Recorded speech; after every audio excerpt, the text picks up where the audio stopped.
Seguimos en este Vigo Debate aquí en Televigo. Estamos hablando de esas autobajas laborales, que parece que hay acuerdo entre sindicatos y empresarios. A ver, Ernesto, tú mantienes también la paz social, ¿no?, que se llama. Bueno, yo, a mi juicio, bueno, todos vemos lo que está pasando, ¿no? Hay un pico de gripe, gripe A, COVID, etcétera, ¿no? Desgraciadamente eso no es nuevo.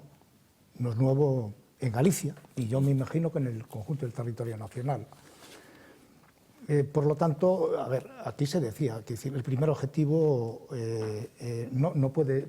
Yo calificaría esto, a mi juicio, de ocurrencia en este momento, precisamente porque no hay posibilidad de materializar esta medida hoy. Es decir, sobre todo cuando se habla de que el pico puede remitir un poco a partir de mediados de enero. Primero, aquí se comentaba, la primera solución es reforzar la atención primaria. Es decir, es que los picos, desgraciadamente, de gripes o de otros temas de respiratorios, etcétera, siempre se ha dado en esta época, sumado ahora al COVID. Entonces, la primera preocupación del sistema, a mi juicio, es dar atención a quien está enfermo. Es decir, yo creo que la persona, trabajadora, hombre o mujer, cuando se encuentra mal, se tiene que dirigir, a mi juicio, a los servicios públicos de salud para que valoren su estado y si requiere algún tipo de tratamiento, ¿no?, al respecto. Eso, es decir, visto así, es que entraña unos riesgos importantes, a mi juicio, incluso para la salud de las propias personas. Es decir, yo me encuentro mal y me quedo en casa. Es decir, no, yo me encuentro mal y tengo que ser atendido en los servicios públicos sanitarios para que valoren, porque a lo mejor dentro del estado de salud de cualquier persona, a lo mejor se esconde algo más que un simple catarro, ¿no? Es decir, a mí me parece grave esta medida, grave así, dicha, que además en este momento no se va a poder ni efectivizar como tal. A mí lo que creo que es un acto de poca responsabilidad, a mi juicio, por parte del Ministerio de la Seguridad Social, en este caso, de la ministra, pues no convocar justamente la mesa del diálogo social y valorar que empresarios y organizaciones sindicales hablemos de este tema. Y si hay que dar un tratamiento objetivo, que se haga valorando las distintas cuestiones que procedan para dar seguridad a nuestros representados, a los trabajadores también en ese sentido, ¿no? Y también creo que por ende a las propias empresas, ¿no?, que tampoco es excesivo en esa parte, ¿no? Belén, para cerrar, estás también de acuerdo, ¿no? Entonces, ¿Imagináis que ahora diga que no? No, yo apunto lo mismo, efectivamente me quedo con la carga organizativa, porque efectivamente estábamos pues comentando que ya no es solo una gran empresa, una empresa pequeña que tienen que fabricar un producto, si de repente se deja de producir ese día, se deja de entregar, se deja de vender y ahí hay ya un coste organizativo de la empresa, ¿no? Simplemente, bueno, pues apuntar que también me parece que es transferir el problema de un ministerio al otro, que es como hacer algo así rápido y que el Ministerio de Sanidad tiene un problema, que nos lo pasa ahora a nosotros, el pico de la gripe ya se sabía, es una situación que todos tenemos. Efectivamente, si tengo un trabajador con gripe, es que ya en cuanto llega, ya le dices, pues oye, vete al centro médico, efectivamente. Sí. Y por último, creo que estamos todos diciendo un poco lo mismo. No sé yo si nuestra sociedad, nuestros trabajadores, estamos preparados para una medida así de automedicarse y de autodecidir si te quedas en casa o no, con lo que eso puede, con lo que eso conlleva. Vamos. Sí. Bueno, por tanto, cambiamos de asunto. Vamos con la reforma del subsidio del desempleo, que esto, la verdad, está trayendo, ya sabéis, cola, porque hay discrepancias importantes entre, por ejemplo, Sumar y Podemos en esta propuesta, que supone una ampliación de la cantidad del subsidio por desempleo, pero que aseguran que también afecta a las cotizaciones de cara a una jubilación. Entonces, yo creo que esto es lo más confuso de todo lo que podemos tratar. A ver, Monse, ¿cómo se lo podemos explicar a nuestros espectadores? ¿En qué consisten estos cambios? ¿Y si son positivos o no?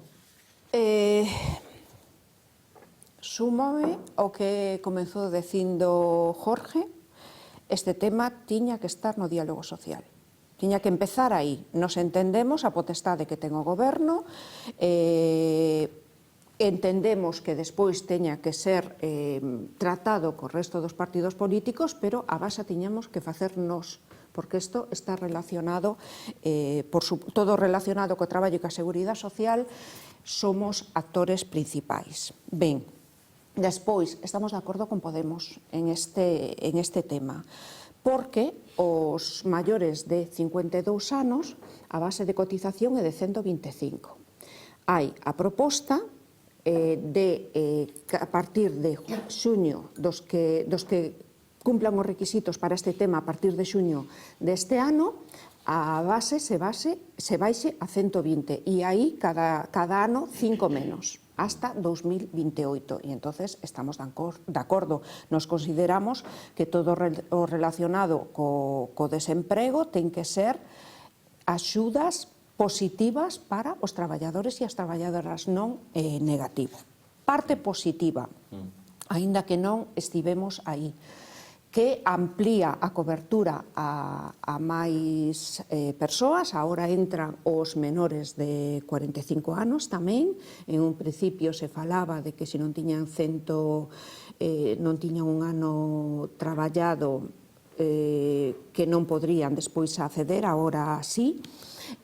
Parte negativa nese punto e é que unha asignatura que temos pendiente sempre, que é as persoas, sobre todo mulleres que traballan a tempo parcial e que sabemos que moitas delas o fan porque non lle dan a oportunidade de estar a xornada completa, e aí o legislador non tuvo en conta este tema, non lle deu valor que consideramos que lle tiña que dar.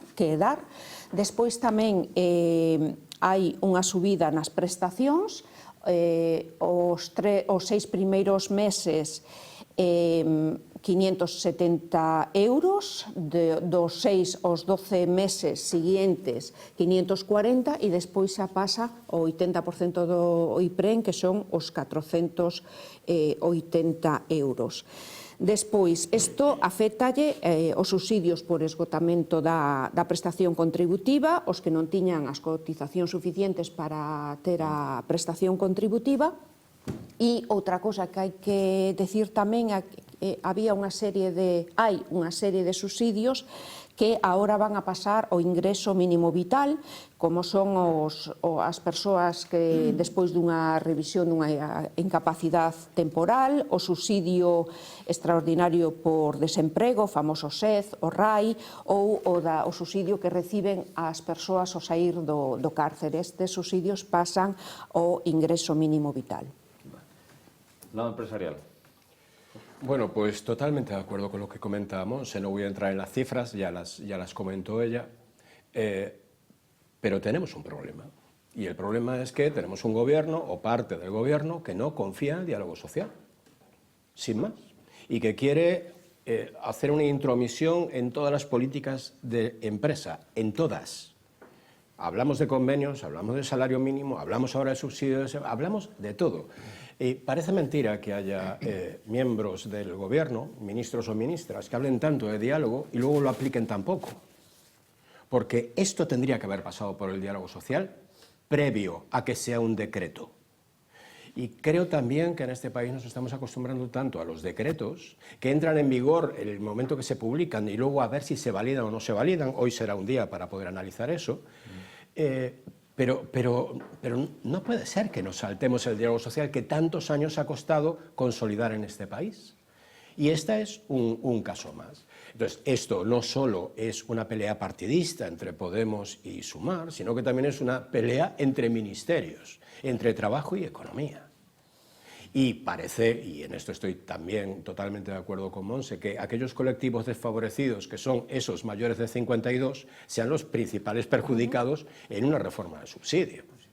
Entonces, bueno, es curioso, cuando hay que incrementar los costes a las empresas mediante el salario mínimo, mediante las cotizaciones, no hay ningún problema, pero hacemos todo lo contrario cuando hablamos de los subsidios. O sea, los que más tenemos que proteger son los más perjudicados con estas reformas. Y esto sale desde trabajo y desde un colectivo que se llama Sumar. Parece sorprendente. Desde luego nosotros no estamos de acuerdo con esta forma de proceder y totalmente de acuerdo con lo que comentó Monse. ¿El resto? Sí, bueno, vamos a ver, yo Suscribo lo del diálogo, ¿no? Es decir, evidentemente creo que el gobierno cuando toma medidas, la parte que sea del gobierno, en este caso, hay una mesa de diálogo que creo que hay que trabajar en ella, ¿no? Independientemente que después el gobierno tenga que sacar reales decretos o leyes, si es posible, ¿no? Pero yo creo que la base debe de ser siempre el diálogo, ¿no? A partir de ahí,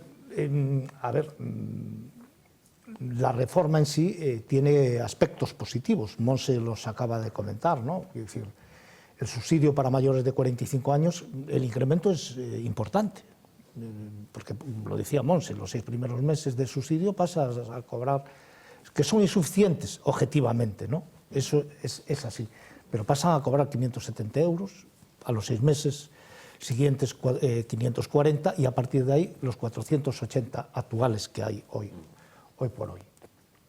Y también efectivamente es una medida que también llega efectivamente a las personas más jóvenes, a los menores de 45 años, que lo amplía a aquellas personas que no tienen cargas familiares, porque estaban ausentes de esta medida, ¿no? Y en ese sentido tiene un aspecto positivo también. También efectivamente carecía de sentido que un trabajador, una vez o trabajadora agotada la prestación por desempleo, que tuviese que esperar un mes para acceder a la ayuda. Eso es que no tenía sentido. Eso a partir de junio, como decía Monse, cambia, es decir, pierdo la prestación por desempleo y directamente, cumpliendo los requisitos que establece, puedo obtener ese subsidio, ¿no? Sin tener que esperar un mes, ¿no? Es decir, un mes ahí de vacío, ¿no? Era absurdo y no tenía ningún sentido el que esto no cambiase en esta dirección, la verdad. Como decía, tiene aspectos positivos, pero también se ha dicho en esta mesa, tiene uno, a mi juicio, negativo. Primero, el incremento del subsidio para los mayores de 52 años de momento no sufre o no se contempla un incremento de los 480 euros actuales, ¿no? Es decir, para nosotros ya es significativo, ¿no? Y no es también menos cierto que hay, es decir, hay una corrección, entre comillas, para estas personas mayores de 52 años, que es que, claro, están más próximas a la pensión, no tienen trabajo, por eso cobran el subsidio, pero sí esconde una penalización. Y la penalización, por poner un ejemplo, una persona que cobra mayor de 52 años el subsidio hoy, tiene, digamos, una cotización para futura pensión, no para otro tipo de contingencia, pero sí para la pensión, de 1.575 euros al mes, hoy. Si no se incrementa el salario mínimo interprofesional, que se incrementará, hay una penalización objetiva, porque pasaría su base de cotización incluso a ser menor de los 1.575, hablando de hoy, evidentemente. Creo que no va de acorde con lo que demandamos, evidentemente, es decir, que es que se mantenga la base de cotización actual, pero no solo que se mantenga, a medida que sube la base mínima, año tras año, pues suba esa base y se vea reflejada en la cotización de esas personas para mejorar su pensión en ese futuro inmediato, ¿no? Bueno, pues yo, bueno, lo que ya habéis comentado, que también estoy de acuerdo, me parece que esto es una medida que también subsana, ¿no?, una controversia o algo que estaba un poco mal planteado, ¿no?, el tema sobre la base de cotización, la bajan, tal, lo equiparan al salario mínimo, bueno. Pero desde otro prisma también lo que yo pensé cuando vi este tipo de medida es también que falta la parte de, no sé cómo decir esto, pero de si vas a hacer este tipo de políticas o este tipo de medida, también que haya una exigencia a esa persona que está cobrando ese subsidio. Me refiero, es algo que yo, bueno, pues pienso y que efectivamente están en una situación no deseada, evidentemente, pero no deseada, pero también creo que es por todos sabidos hasta qué punto. O sea, quiero decir, si se les hace una formación, si se les exige, no te digo trabajar, pero que haya medidas que hagan o que incentiven que ellos mismos quieran lo antes posible activarse o reactivarse en el mercado laboral. hoy en día, como yo apuntaba al principio, es súper complicado encontrar gente en determinados sectores. Creo que a lo mejor desde ahí, o sea, este tipo de medidas o de PACs o de como se llamen, podría también meterse medidas que hagan este tipo de exigencia, de autoexigencia a la hora de meter, pues eso, mejoras para las personas que están en este colectivo cobrando este tipo de subsidios. A mí, si me permite, solo por matizar, bueno, totalmente de acuerdo con lo que comenta Belén, tenemos que fomentar la reincorporación al puesto de trabajo. Ese tendría que ser el objetivo fundamental, tanto de la administración como de las empresas, ¿no? Y, por tanto, hay que incentivar ese regreso, más que subsidiar, que desgraciadamente hay que hacerlo porque hay casos en que es necesario. Y después, yo estoy totalmente de acuerdo con que el gobierno tiene que legislar. Las Cortes tienen que legislar, claro, es su función, pero tienen que legislar bien, y no el Real Decreto. El Real Decreto no permite que las partes negativas que tenga este decreto o las partes positivas sean valoradas por todos aquellos representantes de fuerzas políticas, organizaciones sindicales, organizaciones empresariales, no solo el diálogo social. Esto tiene que pasar por el Congreso y por el Senado, y que todo el mundo pueda hacer enmiendas, y por tanto se mejoran las leyes. El decreto ley no lo permite, y más cuando los decretos ley son ómnibus, en donde junto con una serie de medidas de carácter laboral aparecen otras fiscal o aparecen otras de amnistía. Entonces, o lo votas entero o decae entero. Esto no es una forma de legislar, esto era una forma de legislar en pandemia, en una situación muy exigente, pero no tiene que ser habitual. Todos queremos y tenemos el derecho de poder aportar, porque efectivamente tiene partes positivas. Lado sindical, para terminar. Teño que falar. Sí. Bien. Para empezar, este tema estaba pendente de pecharse no ano 22. Era algo que tiñamos arriba da mesa e que queríamos tratalo, porque necesitaba cambios. Aparte de decir aos sindicatos, falo por nos, de decir aos sindicatos que tiña que ser modificado, tamén non lo pedía Europa. Sabedes que era unha das premisas, por eso se pechou antes do día 20 para recibir unha nova partida dos fondos europeos. Había que tocar este tema. Ben, en relación ao que dice Belén, primeiro, nadie pode estar contento na casa con 480 euros, porque non dan para nada.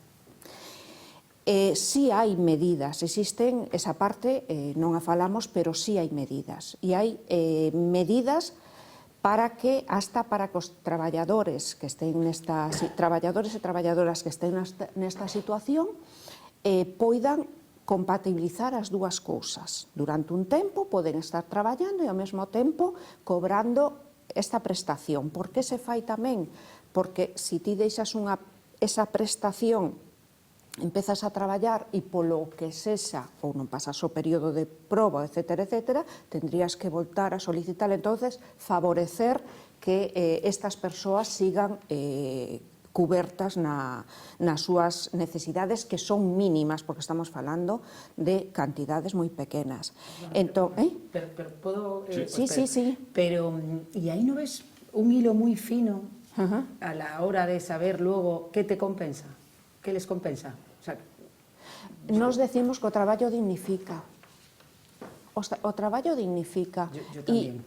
E as persoas... Pero me parece que es un tema como que como que se pasa por alto y es una realidad que hay en la sociedad. É unha realidad que hai na sociedade e agora vou á seguinte parte que é importante decir que nos pedimos tamén que se fortaleza a administración neste sentido, o SEPE, e que contemos con máis persoas traballadoras sociais e equipos multidisciplinais que axuden a estas persoas a voltar ao mercado laboral. Hubo a semana pasada, esta semana ou a pasada, se falaba na nosa cidade de Vigo de que había moitos traballadores que levaban moito tempo en paro. Que facer para que volten? Hai que pensar que persoas que levan moito tempo sin traballar a nivel psicolóxico van a necesitar axudas, porque chega un momento de que cando che pecha moitas portas dices o problema son eu, nadie me quere. e hai que, neste cambio que estamos tamén a vivir do modelo productivo, ten que haber ferramentas para que estas persoas se adapten ao novo mercado laboral e, como decimos sempre desde o sindicato, desde das comisións obreiras, non pode quedar ningunha traballadora fora deste novo proxecto. ¿Algo más que apuntar o avanzamos? Bueno, sí, avanzamos. Bueno, Pero vamos, ahí hay tema, ¿no? Sí. Bueno, a ver, si queréis seguimos, yo... No, la verdad, yo estoy de la acuerdo verdad que hay completamente. hay tema, objetivamente lo hay. ¿no? Sí. Nuestra posición es que efectivamente lo primero hay que dar protección a las personas. Es decir, cuando pierden el empleo, la protección tiene que ser objetiva y además que dignifique esa, digamos, esa protección que le permita vivir de una manera digna. Eso todavía aún queda bastante lejos de que sea así, objetivamente, porque una persona en una situación cobrando 480 euros o 500, es que da igual, está expuesta A malvivir. a malvivir y a ser explotada. Objetivamente, eso es así. Pero también dicho esto, sí es cierto, pero yo creo que es un tema del que adolecemos nuestro mercado laboral, en definitiva. Las administraciones ahí tendrían que decir mucho, sobre todo las administraciones que tienen competencias, la autonómica, etcétera, ¿no? Como en los temas de sanidad, por ejemplo, que es la autonómica, ¿no? Es una formación, es decir, trabajar con los colectivos de esas personas que están desempleadas, porque cuando se dice que hay en este país, pues que falta esto, que faltan fontaneros, que faltan albañiles, que faltan no sé qué, decir, claro, pues posiblemente sí, pero digo yo, ¿y qué se ha hecho con ese capital humano que lo sabía y tuvieron que reconvertirse en otra cuestión, ¿no? Es decir, para buscar época de jubilación, ¿no? lo que fuere, las casuísticas pueden ser distintas, pero sí lo que objetivamente tiene que haber una formación objetiva que forme a las y los trabajadores para que tengan esa oportunidad objetiva de inserción en el mercado laboral. Pero lo primero hay que darle protección, eso está claro, y a partir de ahí la formación tiene que ser una formación objetiva. Y constante y de calidad, porque eso va a repercutir luego a los empresarios, que con este tipo de medidas yo es un poco lo que estoy ahondando todo el rato, pero parece que solo es cuantía, cantidad, ya, pero ¿qué se puede hacer para mejorar y para que esto no pase? Lo de efectivamente que falta muchos trabajadores en muchos sectores, de verdad, es una realidad. O sea, le preguntas a cualquiera y es muy difícil. La gente muchas veces, incluso ahora me voy a ir a los jóvenes, que también conozco jóvenes, pues al final es muy difícil. O sea, hoy en día, yo cuando empezaba a trabajar, entras y trabajas y a veces, efectivamente, pues muchas horas, pero estás aprendiendo. Ahora, ¿cuál es el horario? ¿Y cuál es Hay primero unos beneficios para mí que impiden ese tipo de mejoras a la hora de que la gente vuelva a trabajar. Y yo creo que si se trabajase en paralelo, no solo en tema de cantidad, que por supuesto yo también estoy completamente de acuerdo, sino también en aportar algo para que luego esa gente pueda reinsertarse al mundo laboral de una manera pues, activa o para todos, positiva para todos, perdón. Que yo creo que ahí estamos todos de acuerdo, ¿no? Porque independientemente de que yo vengo a representar a las empresas, también tengo hijos, tengo familiares, tengo sobrinos que pueden verse en un momento determinado en una situación de esas. Por tanto, que no se vea que solo defendemos a la empresa, no, es que tenemos ciudadanos familiares que pueden estar en esa situación y, por tanto, sin duda, el principal objetivo tiene que ser eso. Y por eso refuerzo el mensaje de que, efectivamente, como decía Monse, si llevamos un año retrasando este tema, los fondos europeos no pueden ser una magnífica razón para tener prisa. Porque si hacemos mal ese Real Decreto y hoy no se aprueba, perdemos 10.000 millones del subsidio. Porque perdemos los fondos europeos que venían condicionados a que tuviésemos esa reforma, tanto de pensiones como de subsidio. Por tanto, el mensaje es, hagamos las cosas bien, sobre todo en temas tan importantes como este.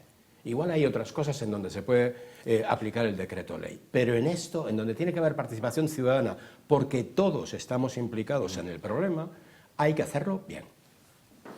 Nos estamos ya quedando sin tiempo y hay temas que evidentemente ya no vamos a poder tratar, pero sí que hay una mención mínima algo que también se ha aprobado recientemente, que era un acuerdo que había llegado el PSOE con el PNV, que era la prevalencia de los convenios autonómicos sobre los estatales y los de empresa. Al lado sindical, ¿esto qué puede suponer? Sobre todo a los trabajadores, que a lo mejor esto dice, ¿pero esto me va a afectar a mí o no?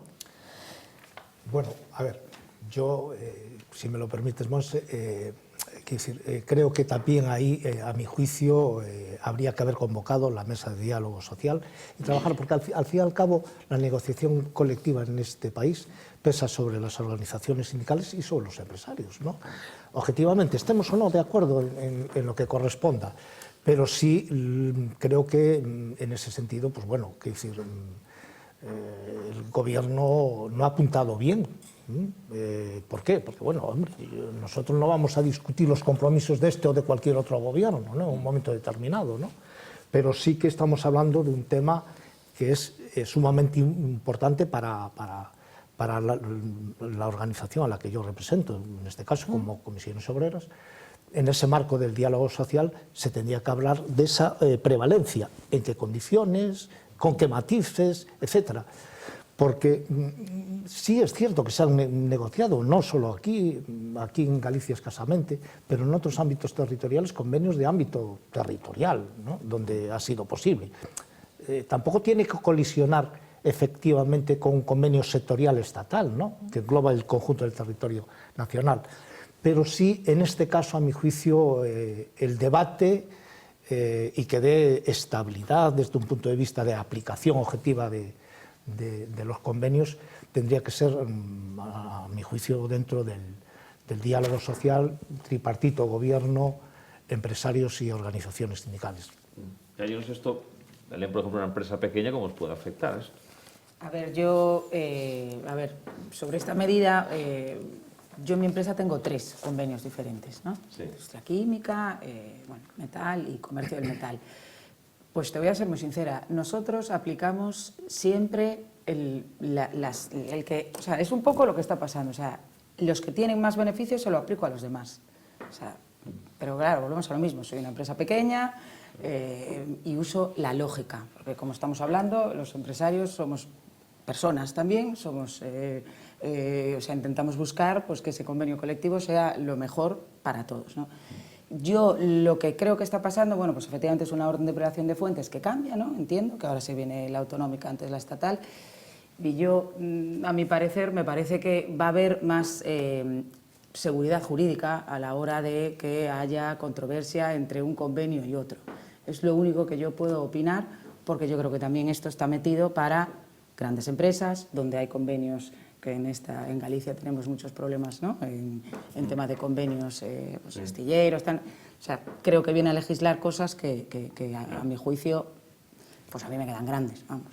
30 segundos, Monsi Jorge, y cerramos. Artigo 84 do Estatuto dos Traballadores e nos tocaba a nos falar sobre ese tema. E se deixo segundos. O remate final. Sí, poco más hay que decir, porque estamos todos de acuerdo. Esto tendría que ser objeto de diálogo social.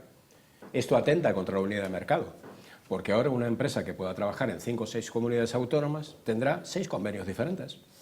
Y, por tanto, los trabajadores destinados en cada una de esas sedes de la compañía tendrán condiciones diferentes. ¿Y cómo gestionó esto dentro de la compañía? Que alguien que esté en el País Vasco cobre más que alguien que esté en Extremadura o que esté en Galicia.